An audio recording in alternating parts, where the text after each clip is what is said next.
আমার রাসূল যে কল্যাণের পথ দেখিয়েছেন সেই পথ ছাড়া আমাদের কোনো উপায় নেই কল্যাণের রাস্তা অবলম্বন করা। এই জন্য তারাকতুম ফীকুম আমরাইন মা তামাসসাকতুম বিহিমা কিতাবাল্লাহি ওয়া সুন্নতি ওয়া রাসূলিহি। আমাদেরকে আমার রাসূল বলছেন দিশেহারা অবস্থায় তোমরা যদি পড়ে যাও, সেই অবস্থায় যদি আল্লাহর কোরআনকে শক্তভাবে ধরো, রাসূলকে যদি অবলম্বন করো, তাহলে তোমাদেরকে নাবিক যেভাবে সাগরের মধ্যে পড়ে যায়, চতুর্দিক থেকে সাগর আর সাগর, ওই সাগরের মধ্যে তারকা দেখে যেভাবে দিক নির্দেশনা করে আবার কিনারে আসতে সক্ষম হয়, তেমনি ভাবে কোরআন আর হাদিসকে যেই ব্যক্তিরা আঁকড়ে ধরবে, মহাসাগরের মধ্যে পড়ে গেলে আল্লাহ পাক তাদেরকে কিনারায় আনার সুযোগ দিবেন কোরআন এবং হাদিসের মাধ্যমে। চ্যানেলটি সাবস্ক্রাইব করে আমাদের সঙ্গেই থাকুন। ভালোবেসে জীবন অতিক্রম করার মধ্য দিয়ে আমরা যদি ইহকালীন এই জগৎকে পার করে দিতে পারি, তাহলে আমাদের জন্য আল্লাহ রাব্বুল আলামিন খুশ খবর, ভালো পুরস্কার কিয়ামতের ময়দানে আমাদের জন্য রেখেছেন।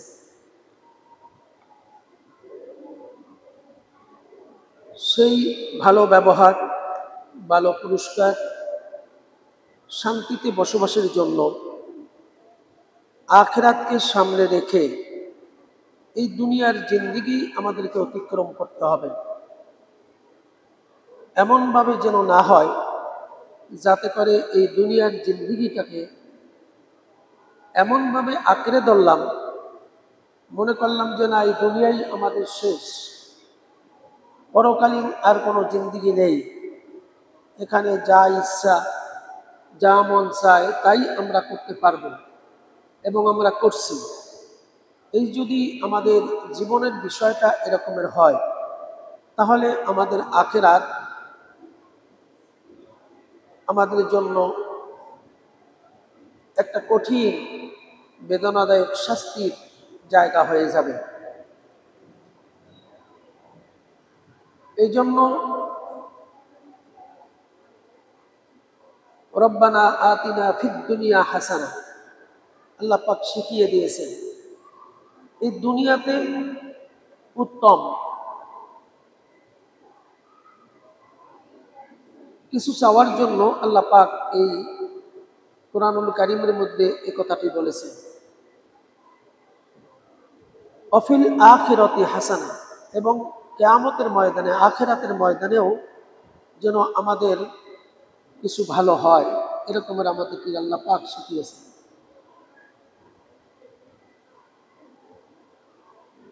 তাহলে দুনিয়ার পরই আখিরাতকে কল্যাণ হওয়ার জন্য, মঙ্গল হওয়ার জন্য, আখিরাতের হাসানা হওয়ার জন্য আল্লাহ পাক এই দোয়া শেখালেন। তার কারণ হলো দুনিয়ার পরে আরেকটা আখিরাত আছে এবং সেখানে আমাদেরকে আখিরাতের কল্যাণ আমাদের অবশ্যই দরকার, উত্তম সেখানে আমাদের দরকার, যাতে করে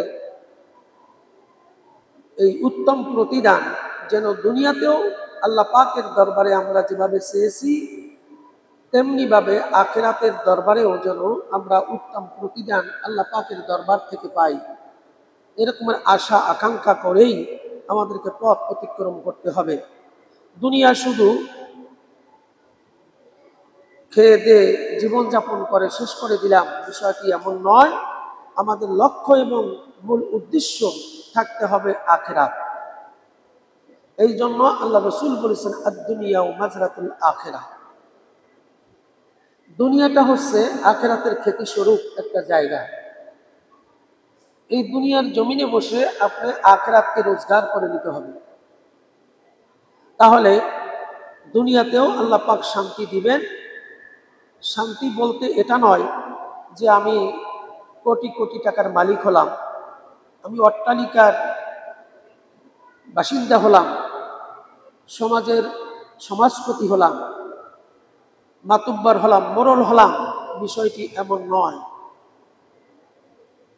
কিন্তু দুনিয়াতে যদি আপনার অট্টালিকা নাও থাকে, কোটি কোটি টাকার মালিক নাও হয়, সমাজের মাতুব্বর নাও হতে পারেন, তারপরও কোনো অসুবিধা নেই যদি নাকি আপনার আখিরাতে আপনার যে হুকুম আল্লাহ পাক করেছেন সেই হুকুম অনুযায়ী আখিরাতকে যদি সামনে না রেখে আমার জীবন অতিক্রম করি, তাহলে এটা হবে মারাত্মক আমাদের জন্য একটা কঠিন শাস্তির, বেদনাদায়ক এক শাস্তির অবকাশ আমরা যেন দুনিয়ার থেকে নিয়ে গেলাম।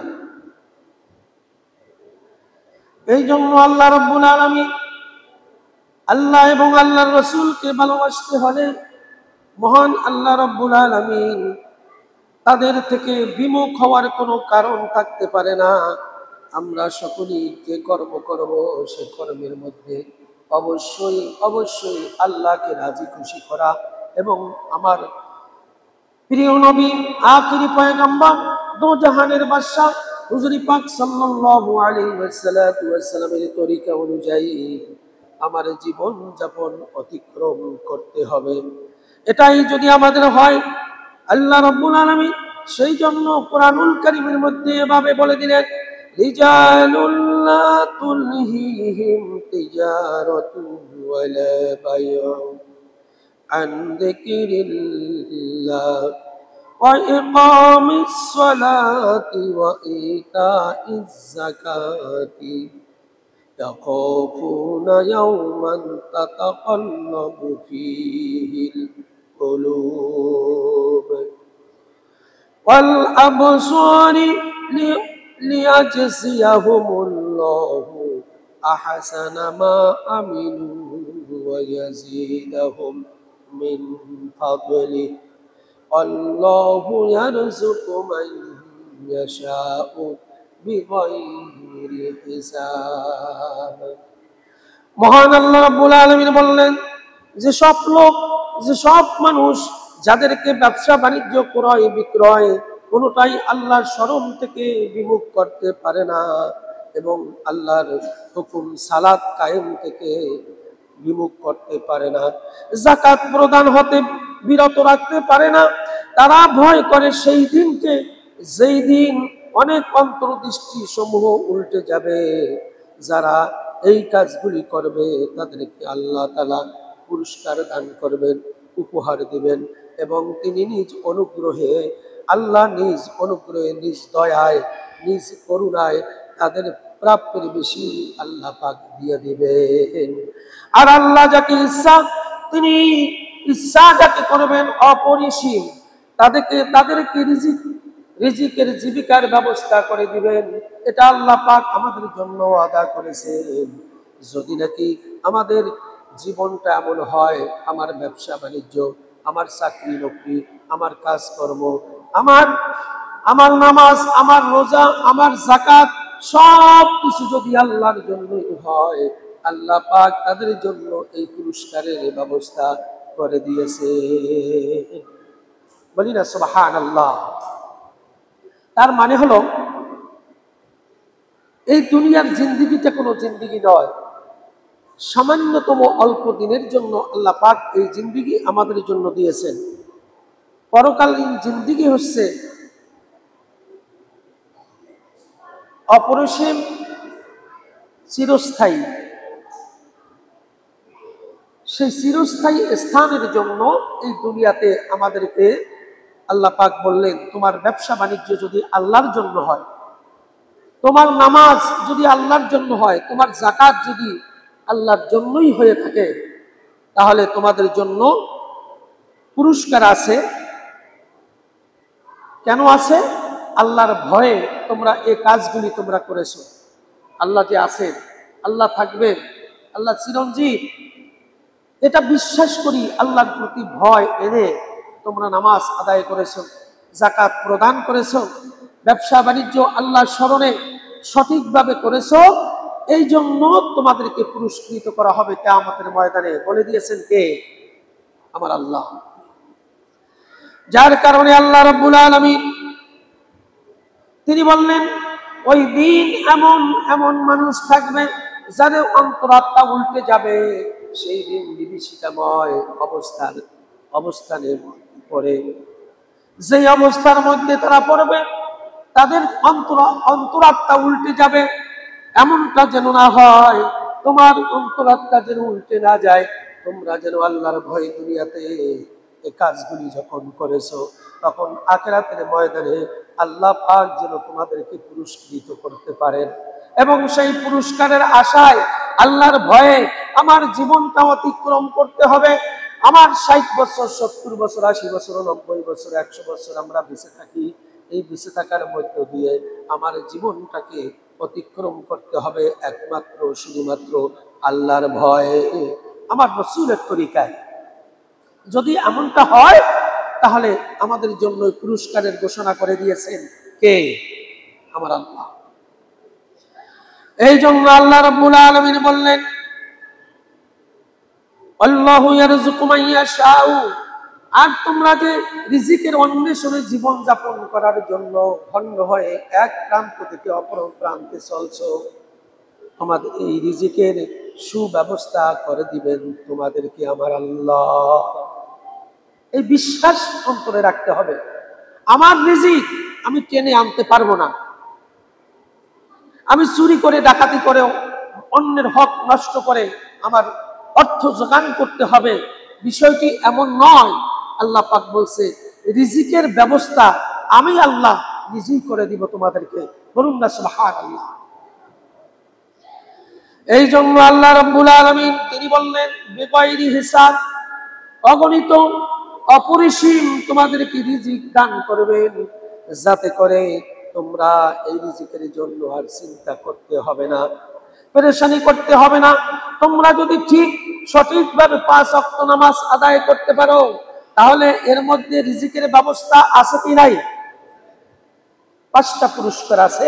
এর মধ্যে একটা পুরস্কার হলো, যেই ব্যক্তি 5 ওয়াক্ত নামাজ সঠিকভাবে আদায় করবে, ওই ব্যক্তির রিজিকের জিম্মাদার খুব আল্লাহ তাআলা কুদরতি হাতে নিয়ে নেন। বলুন না সুবহানাল্লাহ। তাহলে অসুবিধা কোথায়? সেই জন্য আল্লাহ পাক বলছেন, তোমার নামাজ, ইন্না সলাতি ওয়া নুসুকি ওয়া মাহইয়ায়া ওয়া মামাতি লিল্লাহি রাব্বিল আলামিন। বিশ্ব জগতের প্রভু যিনি, তার জন্য তোমার যদি কোরবানি হয়, তোমার যদি নামাজ হয়, তোমার যদি যাকাত হয়, তোমার যদি সব বিষয় যদি তার উপর হয়, তার জন্যই হয়, তাহলে আল্লাহ রাব্বুল আলামিন এই বান্দাদেরকে এভাবে দুনিয়াতে এবং আখিরাতে পুরস্কৃত করবেন ঘোষণা দিয়েছেন কে? এজন্য আমার নামাজ, আমার রোজা, আমার যাকাত, আমার কোরবানি, আমার সব কিছু, আমার হায়াত, আমার মৌত, সব বিষয়ের উপর আল্লাহর উপর একেবারে ন্যস্ত, অবিনষ্ট, একেবারে অন্তরাত্মা দিয়ে বিশ্বমাত্র আল্লাহর হাতেই আছে। আল্লাহ থেকেই আমাদেরকে নিয়ে নিতে হবে। এভাবে অবিচল আস্থা, দৃঢ়তা অবলম্বন করার মধ্য দিয়ে আমি যদি পথ অতিক্রম করতে পারি, তাহলে দুনিয়াতে রিজিকের সুব্যবস্থা করবেন, আখিরাতেও আমাদেরকে শান্তির ব্যবস্থা করে দিবেন কে? আমার আল্লাহ। যার কারণে আল্লাহ রাব্বুল আলামিন এই দুনিয়ার জীবন কোনো জীবন নয়, আখিরাতের জীবনকে সামনে রেখে আমাদের পথ অতিক্রম করতে হবে। এই জন্য ধৈর্যের সাথে আমাদেরকে পথ অতিক্রম করতে হবে। আমাদের ধৈর্যের সাথে সব কিছু মোকাবেলা করতে হবে। ধৈর্য অবলম্বনের মধ্য দিয়ে আল্লাহ রাব্বুল আলামিন তিনি বললেন, ইন্নাল্লাহা মা'আস সাবিরিন। যারা ধৈর্য ধারণ করে তাদের সাথে আমি আল্লাহ রাব্বুল আলামিন থাকি। বলি না সুবহানাল্লাহ। আপনি ধৈর্য ধরবেন প্রত্যেকটা কাজের মধ্যে, ধৈর্যের সাথে আল্লাহর হুকুম পালন করবেন, রাসূলের তরিকার উপর অবস্থান করবেন। আল্লাহ পাক বলছেন, ওই বান্দাদের সাথে আমি থাকি। বলি না সুবহানাল্লাহ। আন আবি হুরায়রা রাদিয়াল্লাহু তাআলা আনহু আন্না রিজালান ক্বালা ইয়া রাসূলুল্লাহ ইন্নালি ক্বারাবাতান ইসলুহুম ওয়া ইয়াকতাউনা ওয়া উসনা ইলাইহিম ওয়া ইউসিউনা ইলাইয়া ওয়া হালুহুম আনহুম ওয়া ইউহিব ওয়া ইয়াজআলুনা আলাইয়া মা'কা মিনাল্লাহি যহিরা আলাইহিম মা দুমতা আলাল যালিক আবু হুরায়রা রাদিয়াল্লাহু তাআলা আনহু থেকে একটি হাদিস বর্ণনা করা হয়েছে। এক নম্বরে তিনি বললেন যে হুজুর পাক সাল্লাল্লাহু আলাইহি ওয়াসাল্লাম তিনি আল্লাহর রাসূল, আমার একজন নিকট আত্মীয় রয়েছে। আমার রাসূলের কাছে গিয়ে বললেন, হুজুর আমার একজন নিকট আত্মীয় আছে, নিকট একজন আত্মীয় আছে, একজন বান্ধব আছে, আমি তার সাথে আত্মীয়তার সম্পর্ক রাখি, আত্মীয়তার সাথে ভালো ব্যবহার করি, কিন্তু সে আমার সাথে সম্পর্ক ভালো রাখে না, ছিন্ন করে ফেলে। আমার একজন আত্মীয়, আমি সব সময় চাই তার সাথে ভালো ব্যবহার, তার সাথে ভালো সম্পর্ক, এটা আমি চাচ্ছি, কিন্তু আমার আত্মীয় এই সম্পর্ক রাখে না, ভালো ব্যবহার করে না। দুই নম্বরে আমার রাসূলকে বললেন, আমি তার সাথে শব্দ ব্যবহার করি, ভালো সুন্দর আচরণ করি, ভালো ব্যবহার করি, কিন্তু সে আমার সাথে দুর্ব্যবহার করে। তৃতীয় নম্বরে আমার রাসূলকে বললেন, আমি তার সাথে সহনশীলতা পরামর্শ প্রদর্শন করি, কিন্তু সে আমার সাথে মূর্খতাসুলভ আচরণ করে। এ আমার আত্মীয়। হুজুর পাক সাল্লাল্লাহু আলাইহি ওয়াসাল্লাম বললেন, তিনি বললেন, তুমি যা বললে প্রকৃত অবস্থা যদি তাই হয়, তবে তুমি তার প্রতি যেন জ্বলন্ত আগুন নিক্ষেপ করলে, এর প্রতিদান স্বরূপ তার বিপক্ষে তোমার সাহায্যকারী একজন ফেরেশতা নিযুক্ত হয়ে যাবে। বলি না সুবহানাল্লাহ। তোমার আত্মীয়র সাথে তুমি ভালো ব্যবহার করো, কিন্তু তোমার আত্মীয় তোমার সাথে ভালো ব্যবহার করে না, তুমি ধৈর্যের সাথে তার সাথে ভালো ব্যবহার করে যাচ্ছ। তোমার আত্মীয়র সাথে তুমি ভালো সম্পর্ক রাখতে চাও, কিন্তু সে সম্পর্ক ছিন্ন করে, এমত অবস্থায় তুমি তোমার আত্মীয়র সাথে তুমি ভালো সম্পর্ক রেখে যাচ্ছ। তোমার আত্মীয়র সাথে তুমি তার সাথে সহনশীলতা আচরণ করতে চাও, কিন্তু তোমার সাথে সে অসৎ আচরণ করে, তারপরেও তুমি ধৈর্যের সাথে সহনশীলতা আচরণের মধ্য দিয়ে তার সাথে সম্পর্ক গড়ে রাখতে চাও।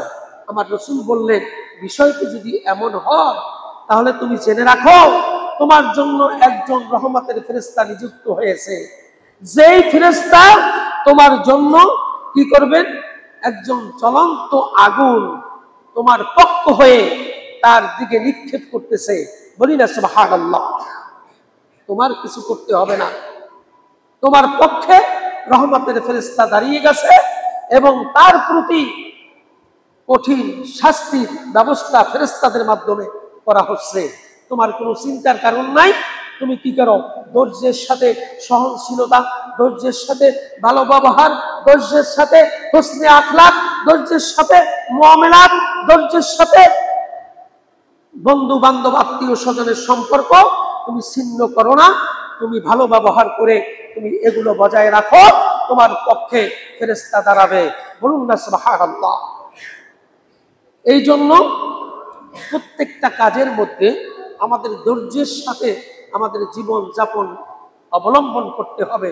যদি এটা আমরা পারি, একমাত্র শুধুমাত্র আল্লাহকে খুশি করার জন্য, আমার রাসূলকে ভালোবাসার জন্য এই কাজগুলি আমাদেরকে করতে হবে। যার কারণে আল্লাহ রাব্বুল আলামিন আপনি হকের উপর, দ্বীনের উপর, ইসলামের উপর টিকে থাকার জন্য আপনি ধৈর্যের সাথে যখন নিজেকে অবলম্বন করবেন, ধৈর্যের সাথে যখন পথ অতিক্রম করবেন, যতই সমস্যা আসুক না কেন, আল্লাহ রাব্বুল আলামিন তোমাদেরকে সাহায্য করবেন। এটা আল্লাহ পাকের ওয়াদা। আল্লাহ পাকের ওয়াদা হচ্ছে, আমার ধৈর্যের সাথে যেই বান্দা থাকবে, ওই বান্দার সাথে আমিও থাকবো। সুতরাং আল্লাহ যেই বান্দার সাথে আছে, ওই বান্দার সাথে আর কোনো কারো দরকার নেই। ওই বান্দার পক্ষে রহমতের ফেরেশতা আল্লাহর পক্ষ থেকে নিযুক্ত হয়ে যাবে, তার পক্ষ অবলম্বন করবে এবং তাদের বিপক্ষে যারা অবস্থান করছে তাদের বিপক্ষে অবস্থান নেবেন ফেরেশতা। বলি না সুবহানাল্লাহ। এই জন্য সর্বক্ষেত্রে, সর্ব অবস্থায় আপনি ইসলামের পক্ষে থাকতে হবে, দ্বীনের দাওয়াতের পক্ষে থাকতে হবে, ইসলামের হকের উপর অবস্থান নিতে হবে ধৈর্যের সাথে। বন্ধু হোক, বান্ধব হোক, আত্মীয় হোক, স্বজন হোক, যেই হোক না কেন, প্রত্যেকটা কাজের মধ্যে ধৈর্যের সাথে আল্লাহ যেভাবে হুকুম করেছেন, রসুল যেভাবে তরিকা দেখিয়ে গেছেন, এটার উপর যদি অবিচল দৃঢ়তা অবলম্বন করতে পারেন, আপনার পক্ষে রহমতের ফেরেশতা দাঁড়া করে দিবেন কে? দাঁড় করিয়ে দিবেন কে? আমার আল্লাহ। এই বিশ্বাস রাখার জন্যই আমার রসুল এই হাদিসটি আবু হুরায়রা রাদিয়াল্লাহু তাআলা আনহু থেকে বর্ণনা করেছেন। এই জন্য আল্লাহ রাব্বুল আলামিন এই পৃথিবীর জমিনে আমাদেরকে আমনে আমনে ছেড়ে দেয় নাই।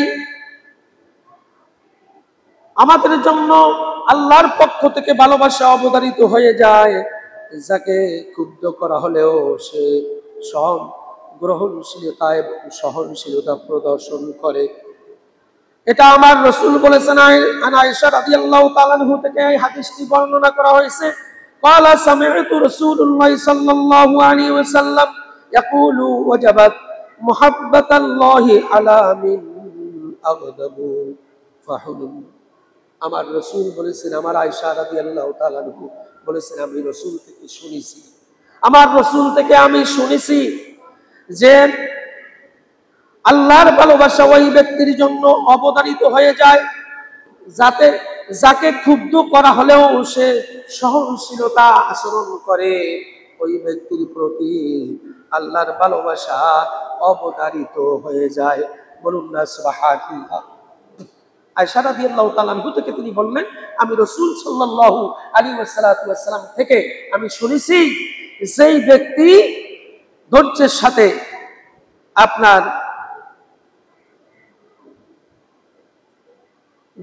সাথে নিজেকে ধৈর্য ধারণ করে, কারোর সাথে সে ক্ষুব্ধ হয় না, তার বিপক্ষে অবস্থান নিয়েছে, এমত অবস্থায়ও তিনি কোনো ক্রমেই ক্ষুব্ধ হচ্ছেন না, সহনশীলতার সাথে ধৈর্যের সাথে সে মোকাবেলা করে, আল্লাহ রাব্বুল আলামিন সে ওই ব্যক্তিকে বলছেন, ওই ব্যক্তিকে আমি ভালোবাসি, ওই ব্যক্তিকে আমি মহব্বত করি। বলুন না সুবহানাল্লাহ। এই জন্য ইসলামের দাওয়াত দিবেন ধৈর্যের সাথে। কে কি বলল না বলল তোয়াক্কা করার কোনো কারণ নাই। যদিও সেখানে জীবন হারানোর ঝুঁকি থাকে, ঝুঁকি থাকা সত্ত্বেও ইসলামের দাওয়াত দিতে হবে কি হবে না? হবে কি হবে না? অবশ্যই ইসলামের দ্বীনের দাওয়াত দিয়ে যেতে হবে। আল্লাহ যেভাবে বলেছেন, রসুলের তরিকা যেভাবে করেছেন, সেইভাবেই আমাদেরকে দ্বীনের দাওয়াত, ইসলামের দাওয়াত, হকের দাওয়াত, ইসলাম প্রতিষ্ঠিত করার জন্য কথাগুলি বলতে হবে। আত্মীয় স্বজনের মধ্যে, বন্ধু বান্ধবের মধ্যে, সকল প্রকার মানুষের মধ্যে আপনি যখন হকের কথা বলবেন, সত্যের কথা বলবেন ধৈর্যের সাথে, আল্লাহ রসুল বলেছেন ওই ব্যক্তিদেরকে তখনই আমি ভালোবাসবো। বলুন না সুবহানাল্লাহ। সুতরাং আল্লাহ রাব্বুল আলামিন সৎকর্ম করা ভালো, এইগুলি হচ্ছে সৎ কর্মের মধ্যে একটি কর্ম। সুতরাং ইমানের দাবি হলো ওয়াল্লাযীনা আমানু ওয়া আমিলুস সালিহাত উলাইকা আসহাবুল জান্নাতি হুম ফিহা খালিদুন। আমার আল্লাহ রাব্বুল আলামিন বলেন, আর যারা ঈমান এনেছে, যারা বিশ্বাস স্থাপন করেছে, আমার উপর যারা ঈমান এনেছে, সৎকর্ম সম্পন্ন করেছে, ভালো কাজ সম্পন্ন করেছে, তারাই তো জান্নাতের অধিবাসী হবে, যাতে তারা স্থায়ীভাবে সেখানে অবস্থান করার সুযোগ পাবে। বলে দিয়েছেন কে? আমার আল্লাহ। কত সুন্দর কথা। আল্লাহ পাক বললেন যে ওয়াল্লাযীনা আমানু ওয়া আমিলুস সালিহাত উলাইকা আসহাবুল জান্নাতি হুম ফিহা খালিদুন। যারা সৎকর্ম করে, যারা বিশ্বাস স্থাপন করেছে, ঈমান এনেছে আমার উপর, আমার রাসূলের উপর, এই যারা বিশ্বাস অন্তরের মধ্যে যারা এনেছে, সৎকর্ম সম্পন্ন করেছে, ভালো কাজগুলি, সৎ কাজগুলি, হকের কাজগুলি যারা সম্পন্ন করতে পেরেছে, তারাই তো জান্নাতের অধিবাসী হবে। বলে দিয়েছেন কে? এবং তাদের জন্য চিরস্থায়ী শান্তির আবাস স্থল আল্লাহ পাক রেখেছেন। এটা হুকুম করেছেন কে? জানিয়ে দিয়েছেন কে? যে উলাইকা আসহাবুল জান্নাতি হুম ফিহা খালিদুন। এমন জায়গা তাদেরকে রাখা হবে যেই জায়গাটা হবে তাদের জন্য চিরস্থায়ী জান্নাত এবং শান্তির জায়গা। বলুন না সুবহানাল্লাহ। সুতরাং আমার এই জীবন কোনো জীবন নয়, আখিরাতের জীবনকে সামনে রেখে আমার জীবন অতিক্রম করতে হবে, এবং সেই জীবন অতিক্রম করার মধ্য দিয়ে যদি আমরা পথ অতিক্রম করতে পারি, আমরা আমাদের জীবনটা হবে ধন্য। আমাদের এই দুনিয়ার জীবনটা যেমন ধন্য হবে, দুনিয়ার থেকে চলে যাওয়ার পরে আখিরাতের জীবনটাও ধন্য হয়ে যাবে। বলে দিয়েছেন কে? হুম ফিহা খালিদুন, চিরস্থায়ী জান্নাত। সেখানে আবার আপনাকে আল্লাহ অবস্থান করার সুযোগ করে দিবেন, যদি নাকি ধৈর্যের সাথে আল্লাহর হক সৎ কাজ, ভালো কাজগুলি সম্পূর্ণ করে যেতে পারেন, সৎ কাজের উপর অবিচল আস্থা রেখে অটল থাকতে পারেন, তাহলেই আল্লাহ রাব্বুল আলামিন চিরস্থায়ী জান্নাতের সুসংবাদ আল্লাহ পাক কুরআনুল কারীমের মধ্যে দিয়েছেন, যা নাকি আমরা ইহকালীন পথ পরকালীন জিন্দেগির মধ্যে আমরা সেই সুযোগ, সেই পুরস্কার গ্রহণ করতে পারবো। এই জন্য আসুন আমাদের এই জীবনটাকে একটু পরিবর্তন করার জন্য চেষ্টা করি। কারো কথাই নয়, কোরআন আমাদের জন্য একটা দলিল, আমাদের জন্য বড় দলিল কোরআনুল কারীম, আমাদের জন্য বড় দলিল রাসূল করিম সাল্লাল্লাহু আলাইহি ওয়াসাল্লামের হাদিস। তিনি জীবদ্দশায় যা কিছু বলেছেন শাশ্বত সার্বজনীন সকল মানুষের জন্য আল্লাহ রাসূলের হাদিসগুলি কিয়ামত পর্যন্ত বিদ্যমান থাকবে ইনশাআল্লাহ। এটার উপর বিশ্বাস স্থাপন করতে হবে। কোরআনুল কারীম কিয়ামত পর্যন্ত শাশ্বত সার্বজনীন সকল মানুষের জন্য আল্লাহ পাক এটাকে একেবারে স্থায়ীভাবে রাখবেন। রদ বদল পরিবর্তন করার কোনো সুযোগ কোনো মানুষকে, কোনো জিনকে, কোনো জাতিকে আল্লাহ পাক দেননি, করতেও পারবে না, এবং তাদেরকে এই শক্তি দেওয়াও হয়নি। সুতরাং আমাদের সামনে আছে কোরআনুল কারীম, যে শাশ্বত বাণী, ঐশী বাণী, প্রদত্ত কালাম, আসমানি কিতাব আল ফুরকান, আল কোরআন। এই কোরআনকে আপনার সামনে যখন আসে, কোরআনকে আঁকড়ে ধরতে হবে। বলে দিয়েছেন কে? কোরআনকে ধরতে হবে কি হবে না?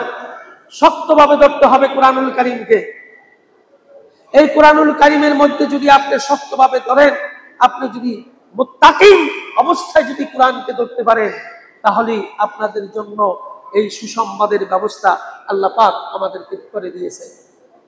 শুরুতেই আল্লাহ পাক বলছেন আলিফ লাম মিম যালিকাল কিতাব লা রাইবা ফি, এমন একটা কিতাব তোমাদেরকে দিলাম যেই কিতাবের মধ্যে কোনো শোক সভা সন্দেহের কোনো অবকাশ নাই। বলুন না সুবহানাল্লাহ। হুদাল লিল মুত্তাকিন, এই কিতাবের মধ্যে রয়েছে মুত্তাকিদের জন্য হেদায়াত। বলুন না সুবহানাল্লাহ। সুতরাং যেই কিতাবের মধ্যে হেদায়েত রয়েছে আল্লাহ পাক জানিয়ে দিলেন, সেই কিতাবকে ছেড়ে দিয়ে অন্য কোন পথ, অন্য কোন মত, অন্য কোন মতাদর্শ, অন্য কোন মানব জীবনের রচিত কবিতা, কল্প কাহিনীর দিকে জীবন যাপন করার সুযোগ আছে কি? নাই। এটাই বাস্তবতা, এটাই স্বীকার করে নিতে হবে। কোনো মানুষ কল্যাণের দিকে নিতে পারে না যতক্ষণ পর্যন্ত আল্লাহ পাক যেভাবে কল্যাণের হুকুম করেছেন, আমার রাসূল যে কল্যাণের পথ দেখিয়েছেন, সেই পথ ছাড়া আমাদের কোনো উপায় নেই কল্যাণের রাস্তা অবলম্বন করা। এই জন্য তারাকতুম ফীকুম আমরাইন মা তামাসসাকতুম বিহিমা কিতাবাল্লাহি ওয়া সুন্নতি ওয়া রাসূলিহি। আমাদেরকে আমার রাসূল বলছেন, দিশেহারা অবস্থায় তোমরা যদি পড়ে যাও, সেই অবস্থায় যদি আল্লাহর কোরআনকে শক্তভাবে ধরো, রাসূলকে যদি অবলম্বন করো, তাহলে তোমাদেরকে নাবিক যেভাবে সাগরের মধ্যে পড়ে যায়, চতুর্দিক থেকে সাগর আর সাগর, ওই সাগরের মধ্যে তারকা দেখে যেভাবে দিক নির্দেশনা করে আবার কিনারে আসতে সক্ষম হয়, তেমনি ভাবে কোরআন আর হাদিসকে যেই ব্যক্তিরা আঁকড়ে ধরবে, মহাসাগরের মধ্যেও পড়ে গেলে আল্লাহ পাক তাদেরকে কিনারায় আনার সুযোগ দিবেন কোরআন এবং হাদিসের মাধ্যমে। আওয়াজ দিয়ে বলে আল্লাহু আকবার। রাজি আছে কি নাই? কোরআন হাদিস মানতে রাজি আছে কি নাই? কোরআন এবং হাদিসের মধ্যে যেভাবে চলতে বলেছেন সেইভাবেই আমাদের জীবন যাপন করতে হবে। ব্যক্তি, পরিবার, সমাজ, রাষ্ট্র গঠনের ক্ষেত্রে আমাদেরকে অগ্রণী ভূমিকা রাখতে হবে। আবার কেউ কেউ ফতোয়া দেয়, আলিফবা পড়তে পারে না, হারা ফতোয়া দেয় রাজনীতি করা যাবে না, মসজিদের মধ্যে রাজনীতি করা যাবে না। এই নিয়ে জানে না যে আল্লাহ রাসূল সাল্লাল্লাহু আলাইহি ওয়াসাল্লাম সর্বপ্রথম মসজিদে নববী, যেখানে মদিনা শরীফ গিয়ে আমরা নামাজ আদায় করি, রাসূলের রওজা দেখি, ওই জায়গা থেকেই আল্লাহ রাসূল সাল্লাল্লাহু আলাইহি ওয়াসাল্লাম সমস্ত কার্যক্রম রাষ্ট্রের কার্যক্রম মসজিদে নববীতে বসেই তিনি সম্পন্ন করেছেন। বলুন না সুবহানাল্লাহ। এইটা অস্বীকার যে করবে, এইটার বিপক্ষে যে অবস্থান নিবে, সাথে সাথে এই ব্যক্তি কাফেরে পরিণত হয়ে যাবে। ঠিক না বেটি? কি হবে? কাফের হবে। আপনি নামাজ পড়েন না, আল্লাহর হুকুম মানেন না, কিন্তু আল্লাহকে বিশ্বাস করেন, নামাজও বিশ্বাস করেন, কিন্তু আপনি আদায় করেন না, আমল করেন না, আপনি কিন্তু কাফের নয়, আপনি ফাসিক। যখনই আল্লাহর কোন হুকুমকে, রাসূলের কোন তরিকাকে আপনি বৃদ্ধাঙ্গুল দেখাবেন, বৃদ্ধাঙ্গুল প্রদর্শন করবেন, সাথে সাথে আপনি কাফেরে পরিণত হয়েছেন।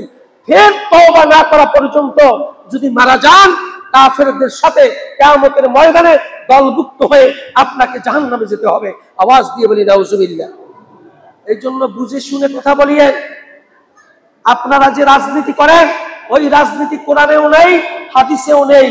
যেই রাজনীতি কোরআনে আছে, যেই রাজনীতি হাদিসে আছে, সেটা মানা, মান্য করা, মানার জন্য কথা বলা, মানার জন্য প্রদর্শন করা, মানার জন্য মানুষকে দাওয়াত দেওয়া ইসলামের হকের কথা। ঠিক কিনা?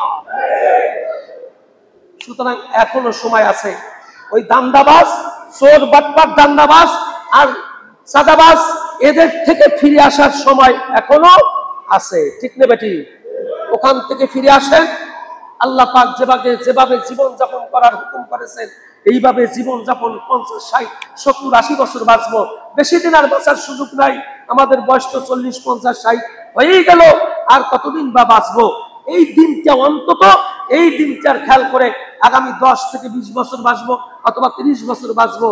এই 30 বছরের জন্য আমাদের জীবনটাকে আল্লাহ রাসূল যেভাবে রঙিন করেছেন আল্লাহর হুকুমের মাধ্যমে, সেইভাবে আপনার জীবন, আমার জীবন যদি গঠন করতে পারি, খালিদিন জান্নাতিন তাজরি মিন তাহতিহাল আনহার খালিদিনা ফিহা আবাদা, এমন জান্নাত তোমাদেরকে দিবে।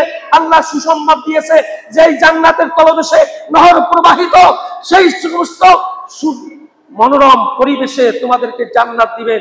সেখানে খালিদিনা ফিহা আবাদা, অবস্থান করবা চিরস্থায়ীর জন্য, চিরঞ্জীব হিসেবে সেখানে তোমরা অবস্থান করার সুযোগ করে দিবেন কে?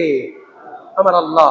আল্লাহ রাব্বুল আলামিন আমাদের সকলকে সহিহ সমঝ, সহিহ বুঝ, কোরআন হাদিসের আলোকে ধৈর্যের সাথে ইসলামের কথা বলবো, হকের কথা বলবো, সত্যের কথা বলবো। তাতে যদি আমার জীবন হারানোর ঝুঁকি থাকে, ওয়াল্লাযীনা জাহাদু ফীনা লানাহদিয়ান্নাহুম সুবুলানা, আল্লাহ পাক বলছেন শুরু থেকে শেষ পর্যন্ত টিকে থাকার জন্য, ইসলামের জন্য লড়াই করে যদি তোমার জীবনকে বিপন্ন করার সম্মুখীন হও, ইন্নাল্লাহা লামাল মুহসিনিন, নিশ্চয়ই তোমাদেরকে সরল, সঠিক এবং কল্যাণময় পথ দেখিয়ে দেব। আওয়াজ দিয়ে বলি আল্লাহু আকবার। আল্লাহ পাকের সেই আশায়, সেই ভরসায় আমাদের জীবনটাকে গঠন করব, যাতে করে আল্লাহর হুকুম সর্ব অবস্থায়, সর্ব পরিস্থিতিতে আল্লাহর হুকুম থেকে আমরা বিরত থাকবো না, রসুলের তরিকা থেকে আমরা সরে যাব না। আল্লাহ এবং আল্লাহ রসুলকে স্মরণ রেখেই আমাদেরকে জীবন গঠন করব। আওয়াজ দিয়ে বলি আমিন।